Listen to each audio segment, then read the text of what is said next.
Բարձրացրելի հայրենակիցներ, եթերում կրկին քաղաքական խաչմերուկն է, սա արդեն մեր երկրորդ հաղորդումն է այսօրվա մեջ, եւ այս հաղորդման ընթացքում ամենակարևոր թեման պետք է քննարկենք, այն որ Ուկրաինային հաջողվել է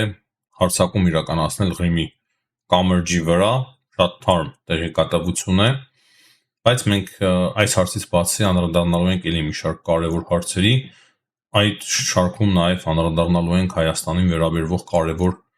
հարցերի, միանգամից լայքերը դրեք սիրելի հայրենակիցներ, որպեսզի այս հաղորդումը առավել տարածում գտնի եւ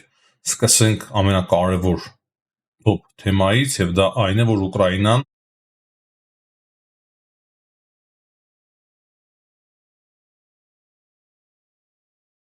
լուսադեմին 4:44 րոպեին հարձակում է իրականացրել Ղրիմի կերչի կամրջի վրա եւ սուզական դրոնի միջոցով 1110 կիլոգրամ ռատիլ էկվիվալենտ պայթուցիկով կարողացել է հարվածել Ղրիմի կամրջի հիմնական սյունին։ Ասեմ, որ սա արդեն երրորդ հարձակումն է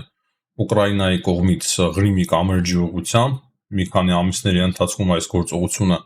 նախապատրաստվում էր, հիմա արդեն տեսանյութներ կան, թե ինչպես է պայթեցվել այդ հիմնական սյուներից մեկը, կա նաև նկար, թե ինչ է տեղի ունենում կամրջի վրա, կամուրջը փաստացի վթարային վիճակում է, ստացվում են տեղեկություններ, որ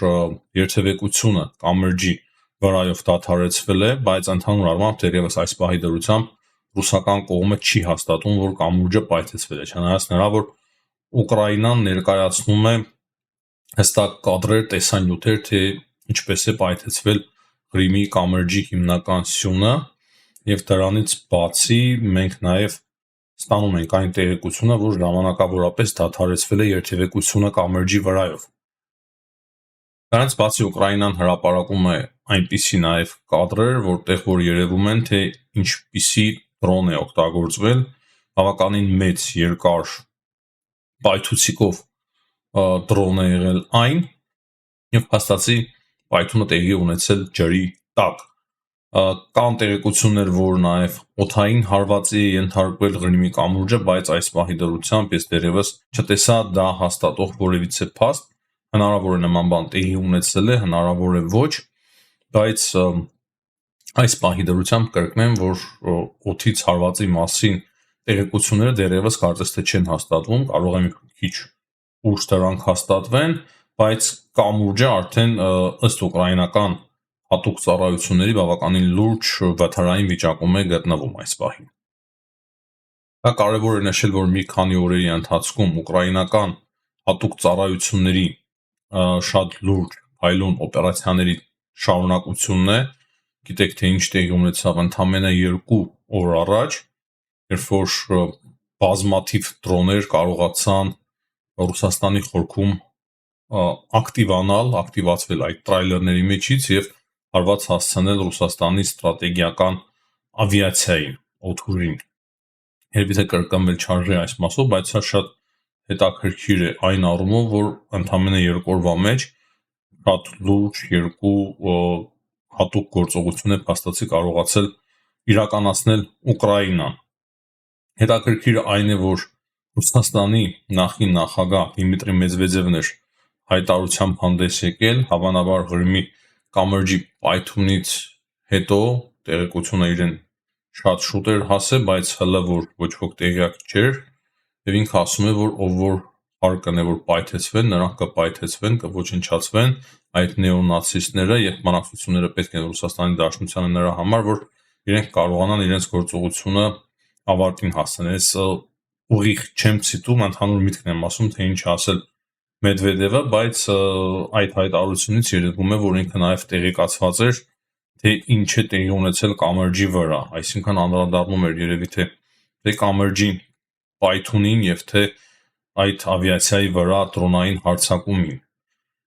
Կարևոր է այստեղ նշել, որ Պեսկովը եւս հայտարարություններով է հանդես եկել, բայց Ղրիմի կամրջի մասին դեռևս խոսք չկա եւ նրա խոսքերով դժվար թե մոտակա ժամանակահատվածում Պուտինի եւ Զելենսկիի միջև կամ Թրամփի միջև հանդիպում տեղի ունենա, Նա նաև ասել է, որ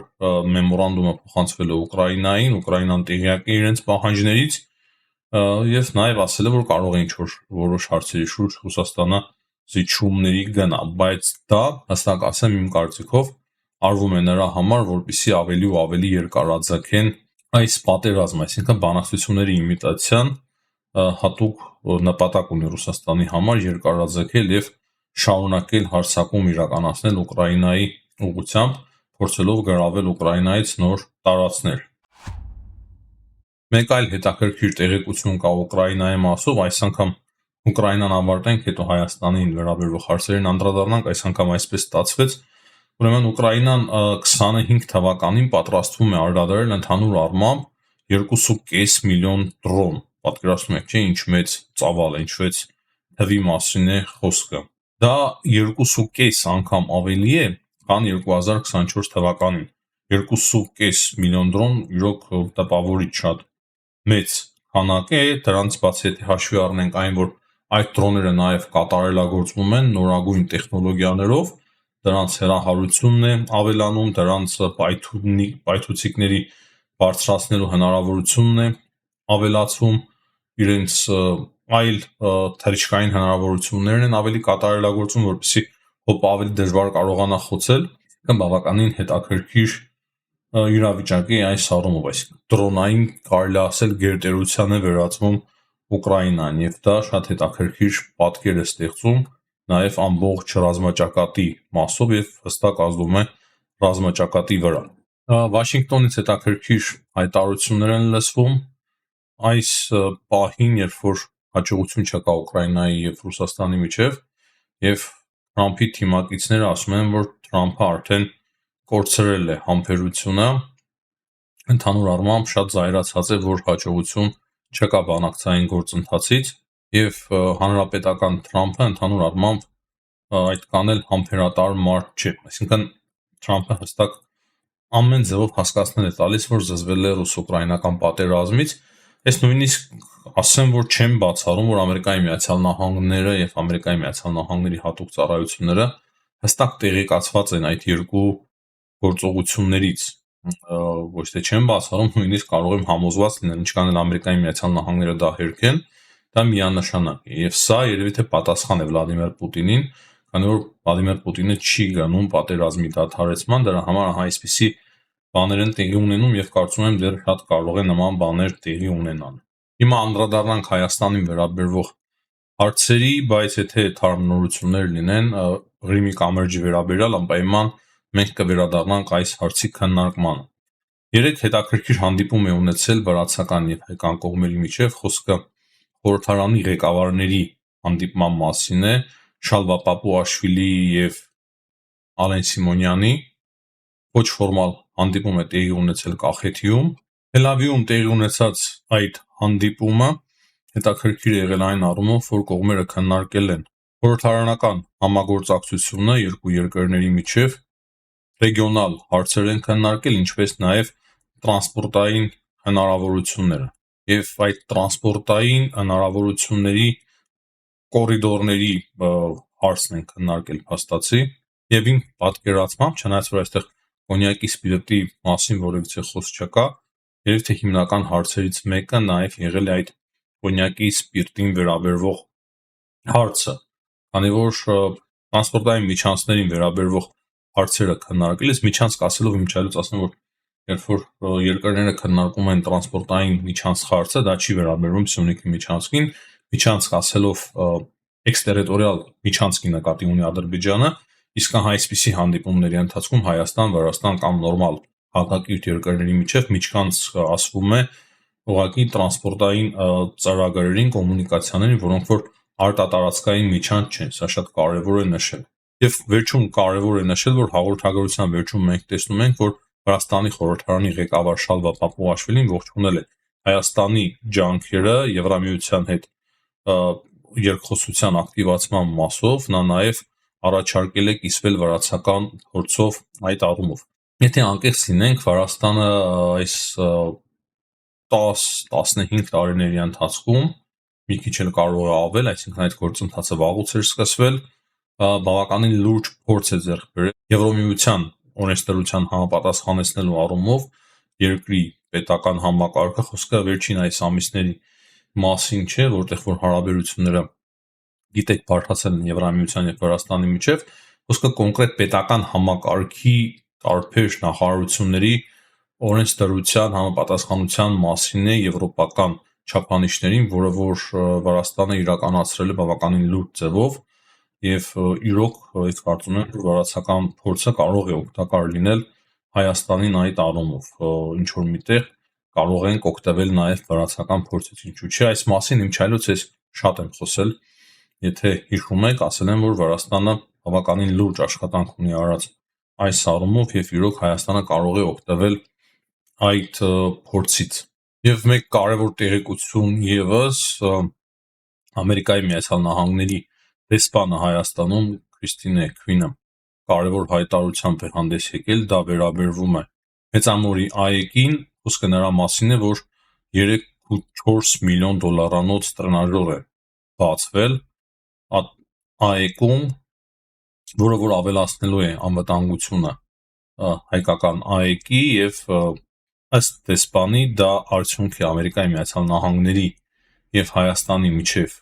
սերտ համագործակցության 25 տարիների համագործակցության այդ տրենաժորը կառուցվել է վերջին տեխնոլոգիաներով, ամենանորագույն տեխնոլոգիաներով ամերիկյան եւ դա համագործակցության արդյունք է Հայաստանի հետ։ Մենք գիտենք, որ